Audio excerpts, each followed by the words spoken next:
স্বাগত জানাচ্ছি ৭১ সংযোগে এবং সাথে রয়েছে আমি ঝুমুর বাড়ি।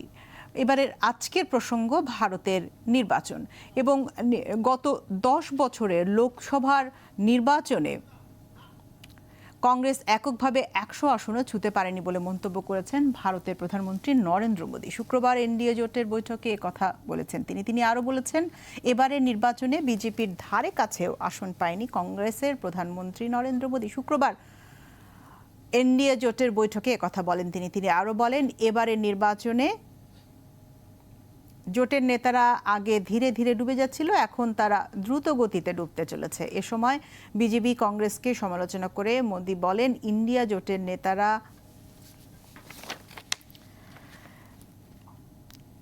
আগে ধীরে ধীরে ডুবতে যাচ্ছিল, এখন তারা দ্রুত গতিতে ডুবতে চলেছে। এ সময় বিজেপি এনডিএ জোটের ঐক্য তুলে ধরার চেষ্টাও করেছেন তিনি। বৈঠকে এনডিএর সংসদীয় নেতা হিসেবে মোদির নাম প্রকাশ করা হয়। আমন্ত্রিত অতিথিদের তালিকায় রয়েছেন রাজ্যসভার সাংসদ, বিজেপি এবং এনডিএ শাসিত রাজ্যের মুখ্যমন্ত্রীরা। এ প্রসঙ্গে আলোচনা করব। আমাদের সাথে বিস্তারিত আলোচনায় এই মুহূর্তে যুক্ত হবেন আবুল হাসান চৌধুরী, সাবেক পররাষ্ট্র প্রতিমন্ত্রী, হুমায়ুন কবির, সাবেক রাষ্ট্রদূত এবং অধ্যাপক ডক্টর ওম প্রকাশ মিত্র, রাজনীতি এবং আন্তর্জাতিক সম্পর্ক বিশ্লেষক। তিনজনকে স্বাগত জানাচ্ছি ৭১-এর আজকের আয়োজনে। ওম প্রকাশ মিত্র, আপনাকে দিয়ে শুরু করতে চাই, কারণ আপনার ভূমিতেই এই সকল ঘটনা ঘটছে। দুর্দান্তভাবে বিরোধীরা দুর্দান্তভাবে লড়াই করেছে, ঘুরে দাঁড়িয়েছে। যদিও আমরা বিজেপির মুখে শুনছি যে তারা কখনোই তাদের ধারে কাছে আসতে পারেনি। অর্ধেক গ্লাস খালি হলে অর্ধেক গ্লাস ভর্তি, এটা তো বলতেই হবে। সেই জায়গা থেকে বলতে হয় যে দুর্দান্ত লড়াই, উপরের দিকে উঠে এসেছে বিরোধীরা। আর সাধারণ নিম্নবিত্ত এবং মধ্যবিত্ত মানুষের মনে কংগ্রেস দাগ কাটতে সক্ষম হয়েছে, যেটি কিনা বিজেপির পক্ষে সম্ভব হয়নি। এখন সামনে কখনো বলা হচ্ছিল শনিবার, এবার রবিবার, আর শপথ গ্রহণ অনুষ্ঠান, আর এবং সেই অনুষ্ঠানে আর কি চমক আপনাদের সামনে এখনো অপেক্ষা করছে, বা কি চমকের অপেক্ষায় আপনারা রয়েছেন, সেই বিষয়ে জানতে চাই আপনার কাছে। আমাদের দেশে চমৎকার হয়ে গেছে। ৪ তারিখে যেদিন নির্বাচনের রেজাল্ট আমরা দেখেছি, সেই দিনই চমৎকার হয়ে গেছে। আজকে সারা ভারতবর্ষের মানুষরা খুবই উৎফুল্লিত, আনন্দিত। তার কারণ হচ্ছে যে মোদী সরকার তারা নির্বাচনে পরাজিত হয়েছে। এই অর্থে পরাজিত হয়েছে যে নৈতিক অর্থে, রাজনৈতিকভাবে। আজকে মোদী এনডিএর কথা বলছেন, 10 বছর ধরে উনি বলেননি। আজকে মোদী বলছেন আমরা। কোনোদিন আমরা কথাটাও ব্যবহার উনি কোনোদিন করেননি। আজকে 272টা আসন পাওয়ার প্রয়োজন ছিল, পেয়েছেন 240টা। অতি অবশ্যই সর্ববৃহৎ রাজনৈতিক দল, কিন্তু আমরা এখানে বলছি যে এটা হচ্ছে একটা দুর্বল সরকার হতে চলেছে। কারণ কি, এই সরকারের চাবিকাঠি রয়েছে সেই সমস্ত দলগুলির কাছে যারা কোনোভাবেই বিজেপির সঙ্গে মতাদর্শগতভাবে যুক্ত হতে পারবে না। আর পক্ষান্তরে অপোজিশন সারা ভারতবর্ষেই স্ট্রং হয়েছে। এটা ঠিক যে ম্যাজিক ফিগার 272 ছুঁতে পারেনি তারা, কিন্তু বর্তমান যা পরিস্থিতি, তাতে যে কোনো সময় দেখা যাবে এই সরকারের পতন হচ্ছে। গুরুত্বপূর্ণভাবে বিজেপি সংসদীয় পার্টির মিটিং হয়নি এখনো, যেখানে মোদীকে নির্বাচিত করার কথা, ঘোষণা করার কথা। কিন্তু তার আগেই এনডিএ মিটিং করে, অর্থাৎ বিজেপির মধ্যে যদি কোনো মতবিরোধের জায়গা থাকে সেটাকে সরিয়ে রাখার জন্য এটা করা হয়েছে।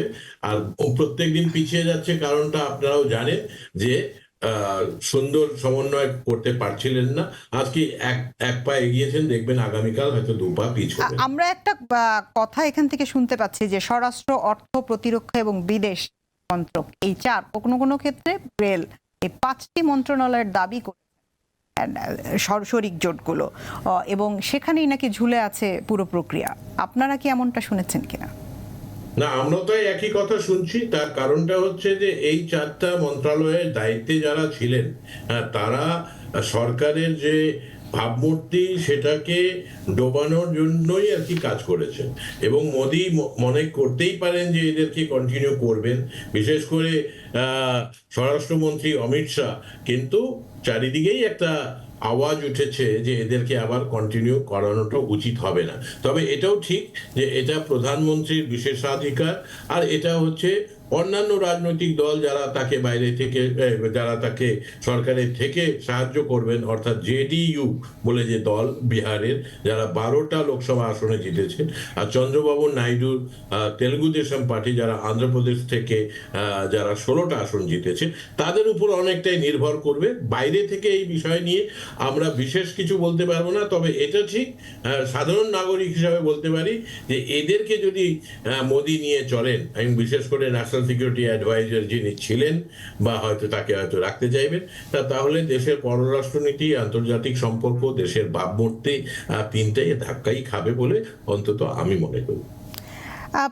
আপনি আছেন আমাদের সাথে আবুল হাসান চৌধুরী রয়েছেন, সাবেক পররাষ্ট্র প্রতিমন্ত্রী। আবুল হাসান চৌধুরী, নিশ্চয়ই পুরো বিষয়টি আপনিও নজর রাখছেন বেশ এই কয়েকদিন ধরে, এবং বিশেষ করে নির্বাচনের ফলাফল ঘোষণার পর সকলের দৃষ্টি সেই দিকে। কারণ ভারতের মুসলমান সহ অন্য সংখ্যালঘুদের প্রতি যে দৃষ্টিভঙ্গি বিজেপি এবং নরেন্দ্র মোদী সরকারের, শরিক দলগুলোর কিন্তু একই রকম নয়, এবং যদি শরিক দলকে সাথে নিয়ে ক্ষমতায় আসে সে সময় এর উপর একটি প্রভাব আসতে পারে, এমনটা কিন্তু মনে করছেন অনেকে। আপনার মতামত কি? ধন্যবাদ। দেখুন, যেভাবে উৎফুল্ল হওয়া বা উদ্বিগ্ন হওয়া মিস্টার ওম প্রকাশের জন্য স্বাভাবিক, এটা আমাদের জন্য সেটা সঠিক হবে না। আমরা ভারতের বন্ধু রাষ্ট্র, আমরা একটা অবজারভারের দৃষ্টিকোণ থেকে কথা বলবো, এইটাই আমাদের কাছ থেকে প্রত্যাশিত। আমরা স্বাধীন সার্বভৌম দেশ, ভারত একটা স্বাধীন সার্বভৌম দেশ, এই কথাগুলো খুব ভালোভাবে বলা উচিত। তো এটাই শিষ্টাচার, রাষ্ট্রাচার, যাই বলেন না কেন। আমার দৃষ্টিতে যেটা মনে হচ্ছে সেটা হচ্ছে, যদিও আপনার এই নির্বাচনে গণতন্ত্র একটা বিরাটভাবে গণতন্ত্র জয়লাভ করেছেন, এবং এই যে নতুন কোয়ালিশন হতে যাচ্ছে, আপাত দৃষ্টিতে যাই মনে হোক না কেন যে দুইজন প্লেয়ার, আরেকটা চ্যানেলে আমি একটু আগে বলেছি, ইংল্যান্ডে একসময় একজন পলিটিশিয়ান ছিলেন, তার নাম হার্টলি শ ক্রস, তাকে মানুষে বলতো শর্টলি ফ্লোর ক্রস। এদের সাথে ঘর বাঁধছেন মোদি। আমি মনে করি না যে তিনি দুশ্চিন্তা মুক্ত হবেন। স্বাভাবিকভাবেই ওই দেশের যারা সংখ্যা লঘু, তাদের মনে একটু আস্থা আসতেই পারে, কারণ এখন যারা সরকার গঠন করতে যাচ্ছেন তারা এককভাবে, যদিও তারাই কোর মেজরিটি, এটাও কিন্তু ভারতের ইতিহাসে যে কোয়ালিশন গুলো আগে হয়েছে, 2বার 3বার যে কোয়ালিশন হয়েছে, সেখানে মূল দল এত শক্তিশালী নাম্বারের দিক থেকে কোনো দিনই ছিল না। সেই জন্য কোয়ালিশন করলেও মূল দলের শক্তি অনেকখানি থেকে যাবে। এবং আমি মনে করি না যে কোর মন্ত্রণালয়গুলো, যেমন ওই যে ক্যাবিনেট সিকিউরিটি বলা হয় যেটাকে, যেমন ডিফেন্স, ফরেন অ্যাফেয়ার্স, এডুকেশন, সংস্কৃতি, এই পার্টিকুলারলি এই সরকারের জন্য অত্যন্ত, তাদের দৃষ্টিকোণ থেকে খুব গুরুত্বপূর্ণ, কারণ তারা আদর্শিকভাবে একটা রাষ্ট্রটাকে নির্মাণ করার চেষ্টা করছেন। সম্ভব হবে কিনা আলাদা কোয়েশ্চেন। তো সেই সব পোর্টফোলিও যদি না দেন, সেখানে আবার সাংঘাতিক গুরুত্বপূর্ণ player like mister Chandrababu Naidu এবং মিস্টার নীতিশ কুমার, এদেরকে কিভাবে রাখবেন, সন্তুষ্ট রাখবেন, বড়টা মুশকিল। কারণ এরা তো একটা গণতান্ত্রিক প্রক্রিয়ায় দীর্ঘদিনের অভিজ্ঞতা সম্পন্ন হয়ে তারা এসেছেন। তবে একথা বলতেই হবে যে আমি মনে করি একদিক থেকে দেখুন, একটা রেকর্ড সৃষ্টি হয়েছে আফটার জওয়াহরলাল মোদী একটা সরকার গঠন করতে যাচ্ছেন। বাট একই সাথে যেভাবে, এখানে একটা কথা বলতেই হবে, একেবারেই নিউট্রাল অবজারভার হিসেবে বলবো, আমি কিন্তু একটু আনন্দিত বোধ করছি বাংলাদেশের নাগরিক হিসাবে, কারণ আমাদের মিডিয়াকে আমি ধন্যবাদ, অভিনন্দন জানাবো। সেটা হচ্ছে যে আমাদের এইরকম প্রেডিকশন গুলো এত অফ দি মার্ক হয় না, ক্রিকেটের ল্যাঙ্গুয়েজে যদি বলি। কারণ বুথ ফেরত, এক্সিট পোল, এইটা তো আপনার প্রায় 99% যোগেন্দ্র যাদব ছাড়া সবাই, কেউ 303, কেউ 350, এইটার একটা কম্পিটিশন হয়ে গিয়েছিল। আসল জায়গাটায় আমরা দেখলাম অন্যরকম। তো সেখানে আমি বাংলাদেশের নাগরিক হিসেবে মনে করবো, এই কথাটা বলি যে খুব একটা পররাষ্ট্র নীতির ব্যাপারে পরিবর্তন ভারতের হবে না, কিন্তু নুয়ান্স একটা পলিসি হলেও সেটাও বাংলাদেশের জন্য আমি বলবো ভালো। আর তাছাড়া আমাদের মাননীয় প্রধানমন্ত্রী শেখ হাসিনা যে একটা সুন্দর সম্পর্ক গড়ে এই তুলেছেন জায়গাটা ভারতের সাথে, জি আবুল হাসান সেটা চৌধুরী, আমার মনে হয় বিদ্যমান থাকে। আবুল হাসান চৌধুরী, ভারতের সাথে বাংলাদেশের যে সুসম্পর্ক গত 30 বছরের ইতিহাস যদি আমরা দেখি, তাহলে বিজেপির সময় কিন্তু সবচেয়ে ভালো সম্পর্ক গড়ে উঠেছে।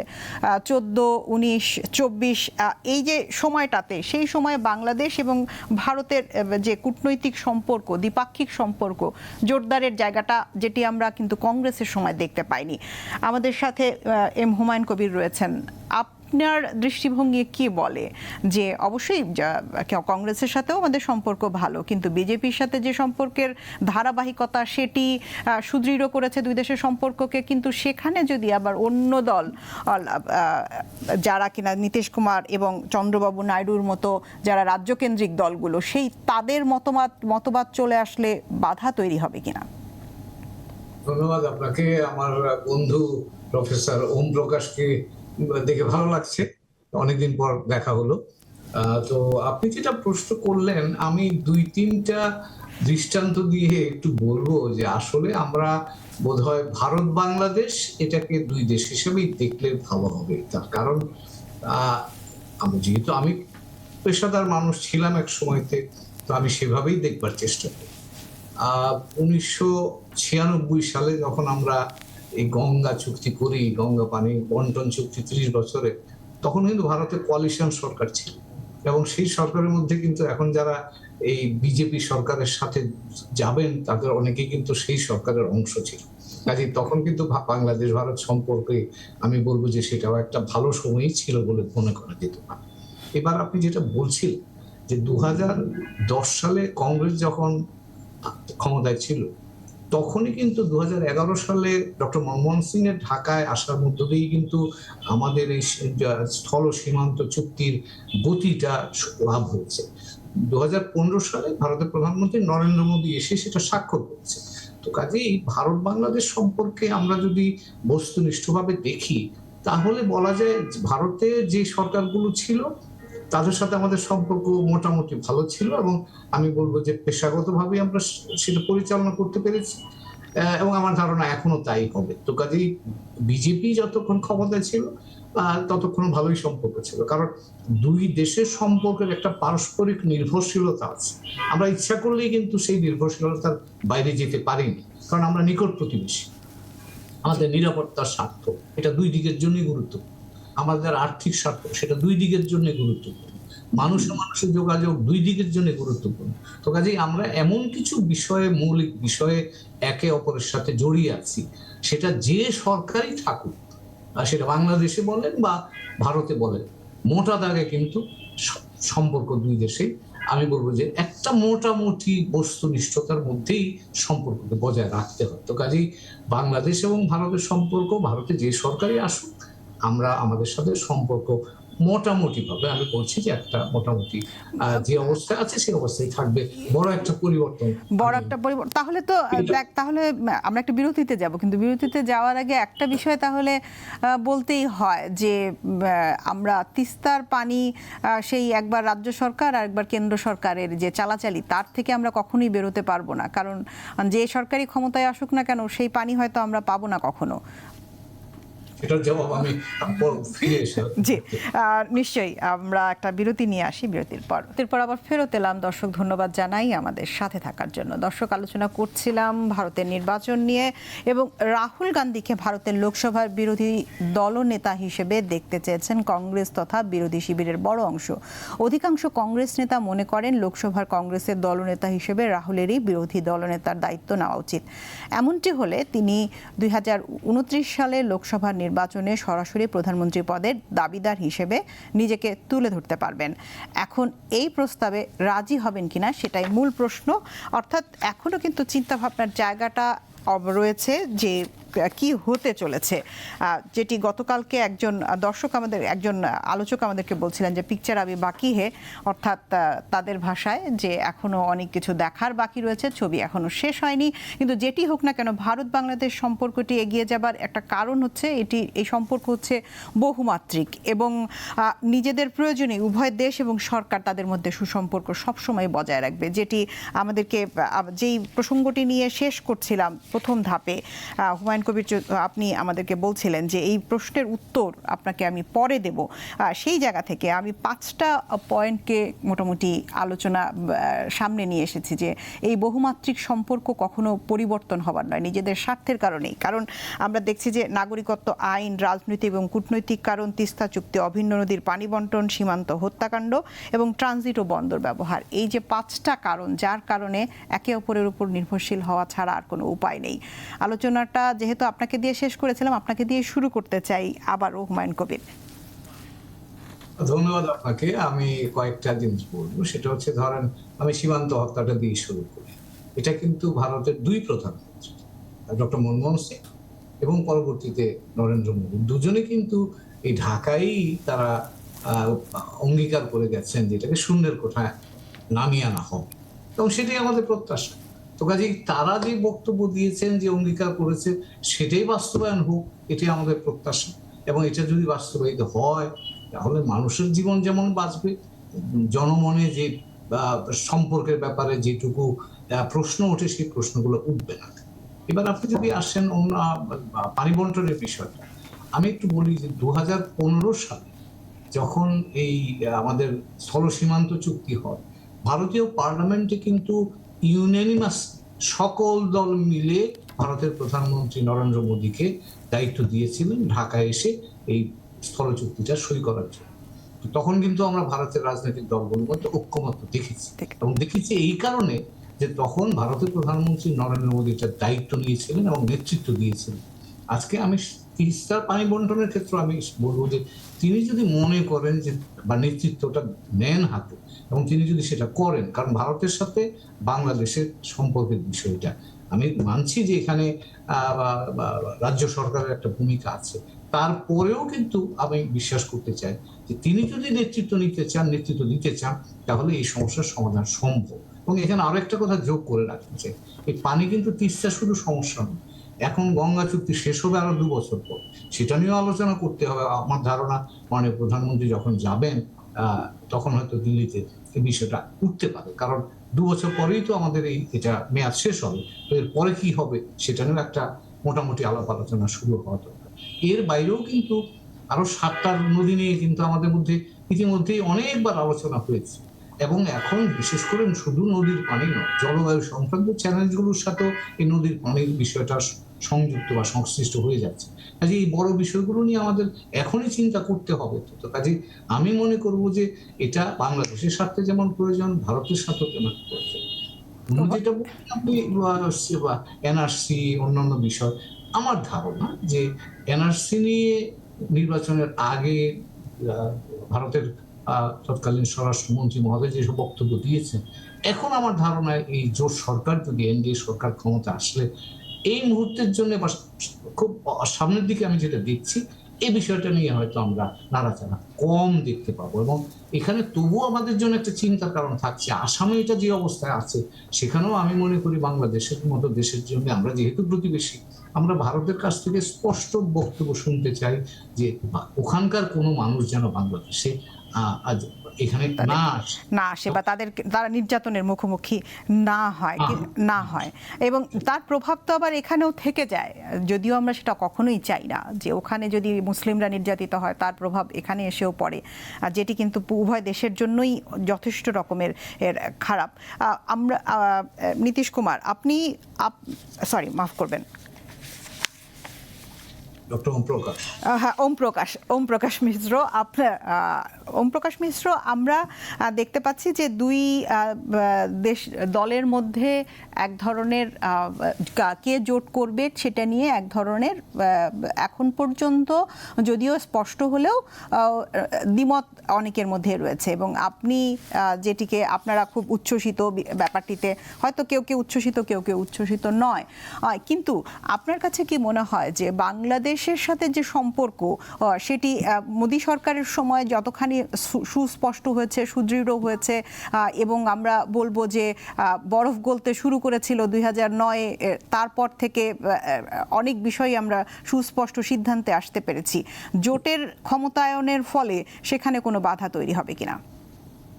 প্রথম কথা হচ্ছে যে নরেন্দ্র মোদী ক্ষমতায় এসেছেন 2014 সালে, যেই বছরের কথা আপনি বলছেন তখন কংগ্রেসের সরকার ছিল, ডক্টর মনমোহন সিং প্রধানমন্ত্রী ছিলেন।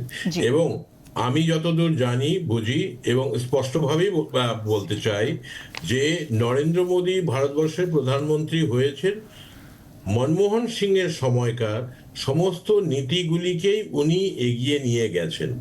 নতুন কোনো কিছু আলাদা করে ওনাকে করতে হয়নি। এইটা যেহেতু এর আগে আপনি বলছিলেন যে কংগ্রেসের সময় আর বিজেপির সময়, তাই এই জন্যই আমি মনে করলাম যে এটা আপনাকে বলেনি। দ্বিতীয় হচ্ছে যে দুটো অন্য বিষয় যেটা এসছে, একটা হচ্ছে আপনার ওই এনআরসি আর ভারতবর্ষের যেটা সিএএ, এই দুটোর আর এটা সম্পর্কে বিশেষ আর কিছু শুনবেন না। এটাকে ভারতবর্ষের মানুষ কার্যত রিজেক্ট করেছে এবং মানে গভর্নমেন্ট এটা জোর করে। এটা কি এরকম ছিল যে সামনে ভোট টানতে যেমন রাম মন্দির স্থাপন, তেমনি ভোট টানতে এই একই রকম একটি ব্যবস্থাপনা? শুনুন, আজকে সবচাইতে এই বিদেশ নীতির ক্ষেত্রে কন্টিনিউইটিটা হচ্ছে বেশি গুরুত্বপূর্ণ। আর কন্টিনিউটিটা বাংলাদেশের সঙ্গে রিলেশনশিপে আছে। হ্যাঁ, ন্যাচারালি এক এক সময় এক একটা জিনিস গুরুত্ব পেয়ে যায়। এক সময় আমি ওটা একটু বিখ্যাতও হয়েছিল, আমি বলেছিলাম যে ভারতবর্ষ বারবার করে ইতিহাস স্মরণ যেন না করায় বাংলাদেশকে, আর বাংলাদেশ যেন ভূগোল যাতে না ভুলে যায়। আর এটা হচ্ছে ভারতবর্ষের স্বার্থ যে যদি একটা প্রসপেরাস আর সেকুলার বাংলাদেশ এর উদয় হোক, এবং সেটা আজকে হচ্ছে। এবং তাই জন্য ভারতবর্ষের মানুষ কিন্তু খুবই খুশি। অবশ্য কিছু অন্তরায়ের জায়গা আছে, আর পানি বন্টনের ক্ষেত্রে কিছু জটিলতার জায়গা আছে, কিন্তু এটা এমন কিছু নয়। এটা 1997-98 সময় এসেছিল, কিন্তু তখন কিন্তু এটাকে আমরা ওভারকাম করতে পেরেছিলাম। এখন এই যে চুক্তিটা রিনিউয়াল, যতদূর আমি বুঝি এটা রিনিউয়াল হতে কোনো অসুবিধা হবে না। আর তারপরে অন্যান্য নদীর যে সমস্ত পানি বন্টনের যে ব্যবস্থা, সেটা নিয়ে তো উভয় সরকার কাজ করছে। তবে হ্যাঁ, বেশ কিছু অন্তরায়ের জায়গা আছে। কিন্তু ফরেন পলিসিকে যেমন কি এখানে বিজেপি অনেক সময় ইউজ করছে বাংলাদেশ সেন্টার্ড ন্যারেটিভগুলিকে, হ্যাঁ, ভারতবর্ষে ডোমেস্টিক পারপাসে, আবার ঠিক তেমনি ভাবে বাংলাদেশেরও ফরেন পলিসির ব্যাপারগুলিকে ডোমেস্টিক ওপিনিয়ন বিল্ডিং এর সঙ্গে লিঙ্ক আপ করলে অনেক সময় অসুবিধা হয়। এই অসুবিধা যদি আমরা আর কি এর ঊর্ধ্বে উঠতে পারি, উভয় দেশের সরকার, এমনকি মোদীর সরকার এবং বর্তমানে হাসিনা সরকার বা ভবিষ্যতে যে কোনো সরকার, সেটা ভারতবর্ষ আর বাংলাদেশ দুটো উভয়ের দেশকে জন্যই ভালো হবে। কারণ তিন দিকে ঘিরে থাকা ভারত আর ভারতের পেটের মধ্যে অবশ্যই একে অন্যের উপর আর সম্পর্কটা পারস্পরিক, এবং সহযোগিতার জায়গাটাও পারস্পরিক, এবং উইন উইন হওয়াটাই সবার কাম্য। আবুল হাসান চৌধুরী, প্রধানমন্ত্রী শেখ হাসিনা ভারত যাচ্ছেন, এবং আমরা দেখতে পাচ্ছি যে ভারতে তিনি শপথ অনুষ্ঠানে অংশগ্রহণের জন্য যাচ্ছেন। পৃথিবীর আরও অনেক দেশের রাষ্ট্রপ্রধান বা প্রতিনিধিরা সেখানে উপস্থিত হবেন। এই 3 দিনের সফর যদিও আমরা শুনছি, কিন্তু লম্বা চওড়ায় 3 দিন, কিন্তু অনুষ্ঠানটা কয়েক ঘন্টার। আর এখানে আসলে দ্বিপাক্ষিক বিষয়ে আলোচনার কোনো জায়গা থাকবে কিনা? যদিও থেকে থাকে, সেটা একেবারে অফিসিয়াল টকসের ভিতরে হবে বলে আমি মনে করি না। না করলেও মাননীয় প্রধানমন্ত্রীর এই সিদ্ধান্ত অবশ্যই খুবই সঠিক, এবং আমাদের সাথে দীর্ঘদিনের ঐতিহাসিক সম্পর্ক ভারতের। 71-এ যে একটা আমাদের যাত্রা শুরু হয়, আমি তো আশা করব যে আমরা যেন হোঁচট না খাই, এবং যে বিষয়গুলো আলোচিত হয়েছে তার সাথে আমিও যোগ করব যে সীমান্তে যে দুর্ঘটনা, যে হত্যাকাণ্ড হচ্ছে, এটাকে সত্যিকার অর্থেই একেবারে শূন্যে নিয়ে আসতে হবে। কারণ দেখুন, এটা আমাদের হৃদয়ে আঘাত করে, আমাদের আবেগে আঘাত করে, এবং সেটা করাটা দীর্ঘদিনের গণতন্ত্র চর্চা করা একটা দেশ ভারতের পক্ষে তো এটা অনুধাবন তারা করেন বলে আমি বিশ্বাস করতে চাই। এবং সেই বিশ্বাস থেকেই তারা একটা যে বলিষ্ঠ পদক্ষেপ নিয়েছিলেন 1996 সালে গঙ্গা চুক্তি স্বাক্ষরের ভিতর দিয়ে, আশা করবো সেটা নবায়নের পক্ষে কোনো রকম বাধাবাধকতা আসবে না। আরেকটা কথা বলবো যে আমরা একটা স্বাধীন সার্বভৌম দেশ, জাতির জনক বঙ্গবন্ধুর যে নীতি সকলের সাথে বন্ধুত্ব, কারোর সাথে বৈরিতা নয়, এটাকে আরো সুদৃঢ় করেছেন প্রধানমন্ত্রী শেখ হাসিনা। কিন্তু সেখানে আমাদের একেবারেই ব্যবসায়িক, আমাদের উন্নয়নের ক্ষেত্রে, আমাদের অবকাঠামোকে উন্নয়নের ক্ষেত্রে আমাদের পররাষ্ট্র নীতির কিছু কিছু বিষয় একটু ভিন্নতর হতেই পারে। সেটা পার্শ্ববর্তী বিশাল দেশ ভারতকে বুঝতে হবে। খালি বুঝতে হবে না, এই মাল্টিল্যাটারাল এবং বহুমাত্রিক একটা আমাদের সম্পর্কের ভিতরে অনেক সময় বাংলাদেশ কিন্তু একটা ইতিবাচক ভাবে আবুল হাসান চৌধুরী, ভূমিকাও পালন করতে পারে। জি আবুল হাসান চৌধুরী, এই আলোচনা আমরা ছিলাম অনেকক্ষণ, কিন্তু আমি আসলে আপনার কাছে যেটি জানতে চাচ্ছি সেটি হচ্ছে যে এই যে আমরা জানতাম যে 21 তারিখ একটি দ্বিপাক্ষিক সফর হবে, দ্বিপাক্ষিক সফর মানে দ্বিপাক্ষিক বিষয়গুলো আলোচনা, কিন্তু সেটি বদলে যখন আমরা শপথ অনুষ্ঠানে যাচ্ছি তখন তো আসলে দ্বিপাক্ষিক বিষয়গুলো আলোচনা করার সুযোগ থাকছে না। আর এমন তো নয় যে প্রধানমন্ত্রী বারবার ভারত সফর করবেন, তাহলে এইখানে আলোচনাগুলো কি একটু পিছিয়ে গেল কিনা, এবং এরপরে আবার চীন সফর রয়েছে? দেখুন, আলোচনাগুলো তো একদিনই আরম্ভ হতে পারে, সেদিনই যে সেটা সমাপ্তি হবে সেটা বিষয় নয়। আর এটা কোনো ব্যালেন্সড পররাষ্ট্র নীতি বাংলাদেশের তরফ থেকে হবে না যে আজকে শপথ গ্রহণ অনুষ্ঠানে, গতবার কিন্তু আমরা এই অনুষ্ঠান অ্যাটেন্ড করেছি, আমার মনে হয় মাননীয় স্পিকার গিয়েছিলেন। তো সেক্ষেত্রে এই অনুষ্ঠানে আমরা কেন যাব না? আরেকটা এখানে বিরাট দিক আছে যে বাংলাদেশ কিন্তু এখন আর ওই আগের বাংলাদেশ নেই। It is the happening place. পৃথিবীর দৃষ্টি এখন আমাদের দিকে। সেখানে ভারতে যাওয়ার মাধ্যমে আরো অনেক দেশের সাথে মাননীয় প্রধানমন্ত্রীর আপনার দ্বিপাক্ষিক কথাবার্তা বলার, মাল্টিল্যাটারাল কথাবার্তা বলারও সুযোগ হবে, এবং আন্তর্জাতিকভাবে ইন্টারন্যাশনালি আমরা এমন একটা জায়গায় পজিশন যে বাংলাদেশ এটা যত বেশি যাবে, যত বেশি এইসব ইন্টারাকশনস হবে, তত বেশি আমরা একটা স্বাধীন সার্বভৌম দেশের গুরুত্ব আরো বৃহৎ করতে পারবো। এটি আশা থাকবে যে নতুন গভর্নমেন্ট এই আমাদের যে সেনসিটিভিটিগুলোর জায়গাগুলো এগুলো চিন্তা করবে। এবং আপনি অবশ্যই যেটি বলছিলেন যে আরো মাল্টিল্যাটারাল জায়গায় আমরা আলোচনার সুযোগ পাবো, এবং সব বৈঠকই যে একেবারে আনুষ্ঠানিকভাবে হয় তা নয়। আমরা জানি কূটনীতিতে সাইডলাইন অনেক বৈঠকই হয়ে থাকে যেগুলো পর্দার আড়ালে, এবং সেগুলোই বেশিরভাগ সময় কার্যকর হয়ে থাকে। আপনাকে আমরা একটা বিরতি নিতে চাই, আপনারা থাকবেন আমাদের সাথে। দর্শক আছেন একাত্তর সংযোগে, আর নিচ্ছি বিরতি, সাথে থাকবেন নিশ্চয়ই। বিরতির পর আবার ফেরত এলাম। দর্শক ধন্যবাদ জানাই আমাদের সাথে একাত্তর সংযোগে থাকার জন্য। দর্শক, আলোচনা করছিলাম ভারতের নির্বাচন প্রসঙ্গ। শেষ ধাপের আলোচনায় প্রধানমন্ত্রীর ভারত সফর নিয়েও কথা হচ্ছিল। ভারত সফর, বাংলাদেশ এবং ভারতের সাথে যে সম্পর্ক সেটি পুরোপুরি একটি কূটনৈতিক সম্পর্ক, এবং সেই সম্পর্কে লেনাদেনার বিষয়টি কিন্তু একেবারে স্পষ্ট। ব্যাপারটি রেসিপ্রোকাল, যা দেওয়া হবে তা সেখান থেকেও ফেরত নেওয়ারও চেষ্টা করা হবে, এবং সম্পর্ক, উভয় দেশের সম্পর্কটি এতটাই বহুমাত্রিক যে বেশ কিছু জায়গায় বহুদিন ধরে আমরা বিতর্কিত নানা ইস্যু নিয়ে আলোচনা চালিয়ে যাচ্ছি।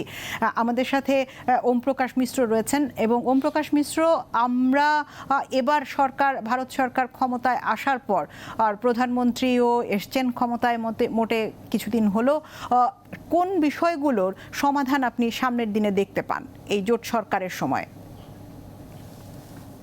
দেখুন, চার পাঁচটি বিষয়। আপনার বিষয়টা একটু সহজ করে দেই যে আসলে সমস্যার সমাধান সহজ হবে বলে মনে হয়। আমার মনে হয় যে যেটা একটা পপুলার পলিটিক্যাল লেভেলে ইস্যুটা ছিল, এই এনআরসির ব্যাপারটা, সিএএ নিয়ে অনিশ্চয়তা, এই সমস্ত জায়গাটা যেই জায়গাতে পর্যায়ে চলে গেছিল, তো সেইখান থেকে আর কি অনেকটাই আর কি পিছিয়ে আসছে আর কি বাধ্য, মানে বিশেষ করে আর কি ভারতবর্ষের যে বর্তমান সরকার তার যেটা স্বরূপ হবে। আর এটার ফলে কি হচ্ছে যে আস্থার জায়গাটা আবার নতুন করে আসতে পারে। দ্বিতীয়ত যেটা সবচাইতে বেশি বড় গুরুত্বপূর্ণ দিকটা হচ্ছে ওই পানি বন্টনের ক্ষেত্রে। একটা তো হচ্ছে যে চুক্তিটা রয়েছে, তো সেটা আগামী বছর সেটা নবীকরণের ব্যাপার আছে। আমি মনে করি যে সেই নবীকরণটা খুব একটা অসুবিধার জায়গা সৃষ্টি করবে না। দ্বিতীয় যেটা আপনি বলতে চাইছেন সেটা হচ্ছে আর কি ট্রেডের জায়গাটা। ট্রেডের ক্ষেত্রে ভারতবর্ষ এর আগে যে সমস্ত পলিসি গ্রহণ করে থাকতো, তো সেটা বাংলাদেশ ডেভেলপিং ইকোনমি হিসাবে, নেইবারিং কান্ট্রি হিসাবে সেগুলি জায়গাতে ছাড় দেওয়ার একটা প্রসঙ্গটা আর কি দীর্ঘদিন ধরে চলে আসছে। সেটা যদি কন্টিনিউ করা যায় তাহলে ভালো। আর আরেকটা হচ্ছে যে বর্ডারে আর কি যে অসুবিধাটা, তো সেই অসুবিধা দুটো দিক রয়েছে। আমি একান্তভাবে ব্যক্তিগতভাবে বলছি যে আমাদের ট্রেডগুলিকে, এই যে অনেকগুলি আইটেমকে আমরা আর কি ব্যবসা লেনদেন হবে না এই ক্যাটাগরিতে রেখেছি, তার ফলে নানা রকম ইনফর্মাল ট্রেড, আর এটাকে কোনোভাবে আটকানো যায় না। যেমন কি মানুষের স্রোতও আটকানো যায় না যদি অর্থনৈতিক দুরবস্থা থাকে, কিন্তু অর্থনৈতিক যখন সুব্যবস্থা হতে শুরু করেছে, বাংলাদেশে হয়েছে, হ্যাঁ, তো তার ফলে ন্যাচারালি এই প্রসঙ্গটা পেছনে চলে গেছে। জি। তো এই বর্ডারের কনটেক্সটে আমার মনে হয় যে গভর্নমেন্ট, দুটো সাইডেরই government, they have to be much more sensitive, Sensitive। আর সেই জি। জায়গাটাকে গুরুত্ব দেওয়া উচিত। আমাদেরকে শেষ করতে হবে। জি, আপনাকে ধন্যবাদ। তো তৌহিদ হোসেন, আপনার কাছ থেকে জানতে চাই, এই 5টা বিষয়েরকে নয়, একই প্রশ্ন আপনার কাছে, হুমায়ুন কবির আপনার কাছে একই প্রশ্ন, কিন্তু আপনার কাছে যেই বিষয়টি আমি স্পষ্টভাবে জানতে চাই, তিস্তার চুক্তি এবং অভিন্ন নদীর পানি বন্টন, এই দুটো ইস্যুতে আসলে আমরা কোনো সমাধান পাবো কিনা আগামী 5 বছর? এটা তো বলা মুশকিল, কিন্তু আমরা চেষ্টা করতে পারি এবং চেষ্টা করতেই হবে। তার কারণ যখন আমরা গঙ্গা চুক্তি নবায়নের জন্য যাব, তখন খুব স্বাভাবিক প্রক্রিয়ার মধ্যেই এই সে তো আরো 2 বছর পর। 2 বছর হলো, এখন থেকে আপনার প্রস্তুতিমূলক কাজ তো শুরু করতে হবে। এটা অবভিয়াসলি এগুলো আসবে, এনআরসি আমাদেরকে বসতে হবে জয়েন্ট রিভার্স কমিশনে, এবং তখন এগুলো আসবে। আমি আশা করতে পারি, এর বাইরে তো কিছু করা যাবে না, আশাই করতে পারি। তবে একটা জিনিস আছে এখানে, আমাদের যে আমরা নেপাল এবং ভুটান থেকে বিদ্যুৎ আমদানির জন্য চেষ্টা করছি, অনেকদিন ধরে ওদের সাথে কথাবার্তা হয়েছে। এখন ভারত যদি এখানে আমাদের সক্রিয়ভাবে সহযোগিতা দেয়, তাহলে আমার ধারণা এটা কিন্তু আমাদের এনার্জি সিকিউরিটির জন্য একটা বিরাট সুযোগ তৈরি করবে। এই বিষয়টাতে আমরা চেষ্টা করলেই ভারতের কাছ থেকে আমরা তাদের সহযোগিতা পেতে পারি, এবং আমি মনে করবো যে মাননীয় প্রধানমন্ত্রী যখন যাবেন, এই বিষয়টা হয়তো সেখানে উঠে আসলে ভালো। আবুল হাসান চৌধুরী, আপনার কাছে কি মনে হয় যে আন্তর্জাতিক যে ফোরামগুলো রয়েছে, সেই ফোরামে বাংলাদেশ এবং বাংলাদেশের অবস্থান এবং ভারতের অস্বস্তির বেশ কিছু জায়গা রয়েছে বাংলাদেশের অবস্থান নিয়ে, সেই জায়গাগুলোতে সামনের দিনে কোনো পরিবর্তন আসবে কিনা? দেখুন, আমাদের পররাষ্ট্র নীতি আমরা কিছু কিছু ব্যাপারে কিন্তু একই রকম অনুসরণ করেছি, কিন্তু গাজার ব্যাপারে আমাদের একটা বলিষ্ঠ উচ্চারণ, বলিষ্ঠ নীতি আমরা দেখতে পেরেছি, যেটা ভারতের ক্ষেত্রে ছিল না। আমরা সেটা, ভারত তাদের অনেক কিছু কম্পেলিং সার্কামস্টান্সেস আছে, সেই বিষয়ে আমরা কিছু বলতে চাই না। আমি আশা করব, এবং এ পর্যন্ত যা দেখেছি, আমাদের নীতি অনুসরণ করার ব্যাপারেও ভারত সেটা মেনে নিয়েছে। কেন, আমরা ভারতের একটা যে গভীর বন্ধুত্ব আছে, এখানে একটা সুবিধা হচ্ছে যে আমাদের নীতিটা নিয়ে আমরা যদি এগিয়ে যাই, তাহলে আমরা তো ভারতের বিরুদ্ধে না, এবং সেই নীতিরই প্রতিফলন আমরা যদি ফিউচারে দেখতে পারি, এটা আবার ভারতের ব্যাপারেও একই কথাই প্রযোজ্য, কোনো ক্ষতিকর হবে বলে মনে করি। সমস্যার ব্যাপারে আমি নাম্বার 1 বলবো, সীমান্তের যে অবস্থা, সেটাকে একটা জিরোতে আনতে হবে। দ্বিতীয়ত, পানি বন্টনের ব্যাপারে আমাদেরও আর একটু প্রোঅ্যাক্টিভ হতে হবে। 96-এ প্রথমবারের মতো বঙ্গবন্ধু হত্যার 21 বছর পর ক্ষমতায় এসে 6 মাসের ভিতরে এই চুক্তিটা করা সম্ভব হয়েছিল। আমরা ওয়েস্ট বেঙ্গলে আমাদের অবস্থানটা খুব সুদৃঢ় করতে পেরেছিলাম, তখন মুখ্যমন্ত্রী ছিলেন জ্যোতি বসু। আমি মনে করি আরো একটা প্রোঅ্যাক্টিভ ডিপ্লোমেসি ওয়েস্ট বেঙ্গলে মমতা ব্যানার্জির সাথেও করতে হবে। এবং এখন যে পরিস্থিতি, যদিও এটা বারবার বলতে হবে, এটা ঢাকা এন্ড দিল্লির সমস্যা, it's a bilateral issue, it is not আমরা এখানে। কিন্তু আমি বাস্তবতা বলছি যে ওই যে বিহাইন্ড দি কার্টেন, পর্দার অন্তরালে যেটা করা দরকার, এবং সেখানে আমিও মনে করি যে খুব একটা এখানে বাধাবাধকতা থাকবে, প্রতিবন্ধকতা থাকবে বলে মনে করি না। 96-এর চুক্তিটা নবায়ন। আরেকটা ক্ষেত্রে ট্রেড, দেখেন ভারতের সাথে চীনের সম্পর্ক আমরা জানি, তারপর প্রায় $100 বিলিয়ন মতো আপনার ব্যালেন্স অফ ট্রেড, সেখানে 70% কিন্তু ইন ফেভার অফ চায়না। এগুলো ঠিকই চলছে, একই রকম চলছে, what ever may be the other rhetoric খালি না, বাস্তব অবস্থা। সেখানে আমাদের ট্রেডের ব্যাপারেও সমস্ত ব্যারিয়ার তুলে দিয়েও নানা রকম ট্যারিফ, নন ট্যারিফ, প্যারা ট্যারিফ ব্যারিয়ারে আবদ্ধতা রাখার কোনো মানেই হয় না। কারণ আমাদের সমস্ত গুডস যদি ভারতে যায়, 1% মার্কেটও তারা দখল করতে পারবে না। সেখানে এই উদারীকরণটা বাস্তবতার খাতিরে ভারতে এগিয়ে যাবে বলে আমি আশা করি, এবং let's hope for the best. Of course let's hope for the best. এবং আমরা ভারতের যে নির্বাচন, সেই নির্বাচনের দিকে আমাদের এতটাই নজর ছিল, সামনে যুক্তরাষ্ট্রের নির্বাচন, তার দিকেও আমাদের নজর রয়েছে, কারণ ব্যবসায়িক পার্টনার যুক্তরাষ্ট্র আর অংশীদারিত্বমূলক পার্টনার বা বন্ধুত্বের জায়গা থেকে অথবা প্রতিবেশীর জায়গা থেকে ভারতের সাথে আমাদের গুরুত্ব সবচেয়ে বেশি। সব কিছু পরিবর্তন করা যাবে, দেশ হিসেবে প্রতিবেশী আমরা পরিবর্তন করতে পারবো না। তাই ভারত এবং বাংলাদেশের সম্পর্ক সবসময় সুদৃঢ় থাক, সবসময় ঘনিষ্ঠ থাক এবং একে অপরের প্রতি আস্থাশীল থাক, সেটাই সবসময়ের চাও। আপনাদের সকলকে ধন্যবাদ জানাতে চাই। আজকের আলোচনায় আবুল হাসান চৌধুরী, হুমায়ুন কবির এবং ওম প্রকাশ মিশ্র, আপনাদের তিনজনকেই ধন্যবাদ জানাই। দর্শক, আপনাদেরকেও ধন্যবাদ জানাই এই আলোচনায় আমাদের সাথে থাকার জন্য, এবং আগামীকাল আবারও নিশ্চয়ই দেখা হবে। তার আগ পর্যন্ত শুভরাত্রি।